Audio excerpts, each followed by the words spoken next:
हरे कृष्णा। श्री भगवान कहते हैं, प्रिय, अब मैं चौथे अध्याय का महात्म्य बतलाता हूँ, सुनो। भागीरथी के तट पर वाराणसी अर्थात बनारस नाम की एक पुरी है। वहाँ विश्वनाथ जी के मंदिर में भरत नाम के एक योगनिष्ठ महात्मा रहते थे, जो प्रतिदिन आत्मचिंतन में तत्पर हो आदरपूर्वक गीता के चतुर्थ अध्याय का पाठ किया करते थे। उसके अभ्यास से उनका अंतःकरण निर्मल हो गया था। वे शीत उष्ण आदि द्वंद्वों में कभी व्यथित नहीं होते थे। एक समय की बात है, वे तपोधन नगर की सीमा में स्थित देवताओं का दर्शन करने की इच्छा से भ्रमण करते हुए नगर के बाहर निकल गए। वहां बेर के 2 वृक्ष थे। उन्हीं की जड़ में वे विश्राम करने लगे। एक वृक्ष की जड़ में उन्होंने अपना मस्तक रखा था, तो दूसरे वृक्ष के मूल में उनका एक पैर टिका हुआ था। थोड़ी देर बाद जब वे तपस्वी चले गए, तब बेर के वे दोनों वृक्ष 5 और 6 दिनों के भीतर सूख गए। उनमें पत्ते और डालियां भी नहीं रह गईं। तत्पश्चात वे दोनों वृक्ष वहीं ब्राह्मणों के पवित्र गृह में 2 कन्याओं के रूप में उत्पन्न हो गए। वे दोनों कन्याएं जब बढ़कर 7 वर्ष की हो गईं, तब एक दिन उन्होंने दूर देशों से घूमकर आते हुए भरत मुनि को देखा। उन्हें देखते ही वे दोनों उनके चरणों को पकड़कर मीठी वाणी में बोली, मुने, आपकी ही कृपा से हम दोनों का उद्धार हुआ है। हमने बेर की योनि त्याग कर मानव शरीर प्राप्त किया है। उनके इस प्रकार कहने पर मुनि को बड़ा विस्मय हुआ। उन्होंने पूछा, पुत्रियों, मैंने कब और किस साधन से तुम्हें मुक्त किया था? साथ ही ये भी बताओ कि तुम्हारे बेर के वे वृक्ष होने में क्या कारण था, क्योंकि इस विषय में मुझे कुछ भी ज्ञात नहीं है। तब वे कन्याएं पहले उन्हें अपने बेर हो जाने का कारण बताती हुई बोली, मुने, गोदावरी नदी के तट पर छिन्न पाप नाम का एक उत्तम तीर्थ है, जो मनुष्यों को पुण्य प्रदान करने वाला है। वह पावनता की चरम सीमा पर पहुंचा हुआ है। उस तीर्थ में सत्य तपा नाम के एक तपस्वी बड़ी कठोर तपस्या कर रहे थे। वे ग्रीष्म ऋतु में प्रज्वलित अग्नियों के बीच में बैठते थे। वर्षा काल में जल की धाराओं से उनके मस्तक के बाल सदा भीगे रहते थे। जाड़े के समय जल में निवास करने के कारण उनके शरीर के हमेशा रोंगटे खड़े रहते थे। वे भीतर से सदा शुद्ध रहते, समय पर तपस्या करते थे तथा मन और इंद्रियों को संयम में रखते हुए परम शांति प्राप्त करके आत्मा में ही रमण करते थे। वे अपनी विद्वता के द्वारा जैसा व्याख्यान करते थे, उसे सुनने के लिए साक्षात ब्रह्मा जी भी प्रतिदिन उनके पास उपस्थित होते और प्रश्न करते थे। ब्रह्मा जी के साथ उनका संकोच नहीं रह गया था, अतः उनके आने पर भी वे सदा तपस्या में संलग्न रहते थे।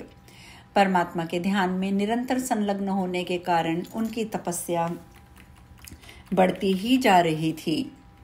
सत्य तपा को जीवंत मुक्त के समान मानकर इंद्र को अपनी समृद्धिशाली पद के संबंध में कुछ भय होने लगा। तब उन्होंने उनकी तपस्या में सैकड़ों विघ्न डालने आरंभ कर दिए। तपस्या में जब विघ्न पड़े डालने के लिए अप्सराओं के समुदाय से हम दोनों को इंद्र ने बुलाया और इस प्रकार आदेश दिया, तुम दोनों उस तपस्वी की तपस्या में विघ्न डालो, जो मुझे इंद्र के पद से हटाकर स्वयं स्वर्ग का राज्य भोगना चाहता है। इंद्र का ये आदेश पाकर हम दोनों उनके सामने ही चलकर गोदावरी के तीर, वहां पर जहां पर मुनि तपस्या करते थे, वहां आईं। वहां मंद एवं गंभीर स्वर में बजते हुए मृदंग और मधुर वेणुनाद के साथ हम दोनों ने अन्य अप्सराओं सहित मधुर स्वर में गाना आरंभ कर दिया। इतना ही नहीं, उन योगी महात्मा को वश में करने के लिए हम लोग स्वर, ताल, लय के साथ नृत्य भी करने लगी। बीच बीच में जरा सा अंचल खिसकने पर हम चाहती थी कि उनकी दृष्टि हम पर पड़े। हम दोनों उन्मत्त गति काम भाव का उद्दीपन करने वाली थी, किंतु उसने उन निर्विकार चित्त वाले महात्मा के मन में क्रोध का संचार कर दिया। हम तो चाहती थी कि काम का संचार हो, परंतु हुआ क्रोध का। तब उन्होंने हाथ में जल लेकर हम दोनों के ऊपर क्रोध पूर्वक शाप देते हुए कहा, अरे तुम दोनों गंगा जी के तट पर बेर के वृक्ष हो जाओ। ये सुनकर हम लोगों ने बड़ी विनय के साथ कहा, महात्मन, हम दोनों परतहीन थी, अतः हमारे द्वारा जो दुष्कर्म बन गया है उसे आप क्षमा करें। यूं कहकर हमने मुनि को प्रसन्न किया। तब उन पवित्र चित्त वाले मुनि ने हमारे शाप उद्धार की अवधि निश्चित करते हुए कहा, भरत मुनि के आने तक ही तुम पर यह शाप लागू होगा। उसके बाद तुम लोगों का मर्त्यलोक में जन्म होगा और पूर्व जन्म की स्मृति तुम में बनी रहेगी। मुने, जिस समय हम दोनों बेर वृक्ष के रूप में खड़ी थी, उस समय आपने हमारे समीप आकर गीता के 4 अध्याय का जप करते हुए हमारा उद्धार किया था, अतः हम आपको प्रणाम करती हैं। आपने केवल शाप से ही नहीं, इस भयंकर संसार से भी गीता के 4 अध्याय के पाठ के द्वारा हमें मुक्त कर दिया है। श्री भगवान कहते हैं, उन दोनों के इस प्रकार कहने पर मुनि बहुत प्रसन्न हुए और उनसे पूजित होकर विदा लेकर जैसे आए थे वैसे चले गए, और वे कन्याएं भी बड़े आदर के साथ प्रतिदिन गीता के 4 अध्याय का पाठ करने लगी, जिससे उनका उद्धार हो गया। श्री भगवान कहते हैं, देवी, अब सब लोगों द्वारा सम्मानित 5वें अध्याय का महात्म्य मैं तुम्हें संक्षेप में बताता हूँ, सावधान होकर सुनो। मद्र देश में पुरुकुत्सपुर नामक एक नगर है। उसमें पिंगल नाम का एक ब्राह्मण रहता था। वह वेद पाठी ब्राह्मणों में के विख्यात वंश में, जो सर्वथा निष्कलंक था, उत्पन्न हुआ था, किंतु अपने कुल के लिए उचित वेद शास्त्रों के स्वाध्याय को छोड़कर ढोल आदि बजाते हुए उसने नाच गान में मन लगाया। गीत, नृत्य, बाजा बजाने की कला में परिश्रम करके पिंगल ने बड़ी प्रसिद्धि प्राप्त कर ली। उसी से उसका राजभवन में भी प्रवेश हो गया। अब वह राजा के साथ रहने लगा और पराई स्त्रियों को बुला बुलाकर उनका उपभोग करने लगा।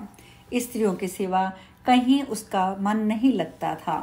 धीरे धीरे अभिमान बढ़ जाने से उच्छल होकर वह एकांत में राजा से दूसरों के दोष बताने लगा। पिंगल की एक स्त्री थी जिसका नाम था अरुणा। वह नीच कुल में उत्पन्न हुई थी और कामी पुरुषों के साथ विहार करने की इच्छा से सदा उन्हीं की खोज में घूमा करती थी। उसने पति को अपने मार्ग का कंटक समझकर एक दिन आधी रात में घर के भीतर ही उसका सिर काटकर मार डाला और उसकी लाश को जमीन में गाड़ दिया। इस प्रकार प्राणों से वियुक्त होने पर वह यमलोक पहुंचा और भीषण नरकों का उपभोग करके जंगल निर्जन वन में गिद्ध हुआ।